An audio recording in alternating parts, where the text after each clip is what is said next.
শিৱৰাত্ৰিৰ মহা উপায়। আহক জানো ৰিলেশ্যনশ্বিপৰ ওপৰত কেনেকুৱা ধৰণৰ আপোনালোকে শিৱৰাত্ৰিৰ দিনাখন উপায় কৰিব, য'ত আপোনালোকৰ ৰিলেশ্যনশ্বিপ লগতে প্ৰস্পেৰিটি লগতে মান-সন্মান আপোনালোকৰ ৰিলেশ্যনশ্বিপটোত থাকে। তাৰ কাৰণে কি কৰিব লাগিব? শিৱৰাত্ৰিৰ দিনাখন ৰাতিপুৱাতে আপোনালোকে বেলপাত লৈ আহিব। বেলপাত মনত ৰাখিব যাতে বেলপাতখিনি ফাটি যোৱা নহয় বা ভাল বেলপাত য'ত ৩টাকে পাত থাকে তেনেকুৱাকে আপোনালোকে বেলপাত লৈ আহিব। হয়তো ২১টা নহবা 51টা নহবা 108টা যিমানখিনি পাৰে, যিমান বেছি হয় তাৰ কাৰণে বহুতখিনি ভাল।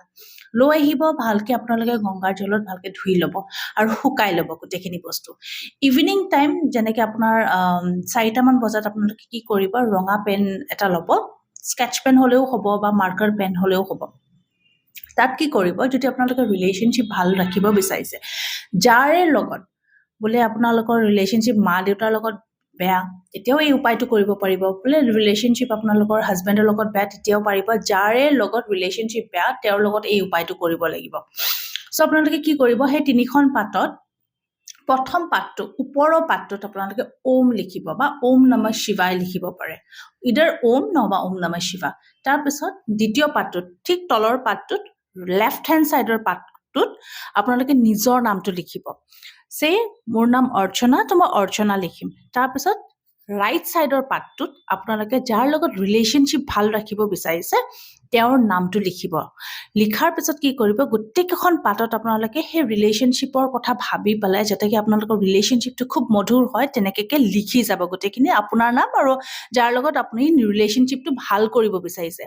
তাৰপিছত কি কৰিব, তাত ধুনীয়াকে আৰু ইতৰ পাই কিনিবলৈ আপোনালোকৰ চন্দনৰ ইতৰো ল'ব পাৰে বা আপোনালোকে ৰ'জ ইতৰ ল'ব পাৰে, কিন্তু ৰ'জ ইতৰ পালে বেছি ভাল। ৰিলেশ্যনশ্বিপৰ ক্ষেত্ৰত ৰ'জ ইতৰে বহুতখিনি ভাল কাম কৰে। চ' ইতৰ কি কৰিব, আপোনালোকে গোটেইখন পাতত অকণমান অকণমান লগাব। গোটেই 108টা পাত যদি লৈছে বেলপাত, তেতিয়াহ'লে 108টা পাতত লগাব। 21টা পাত লৈছে 21টা পাততে লগাব।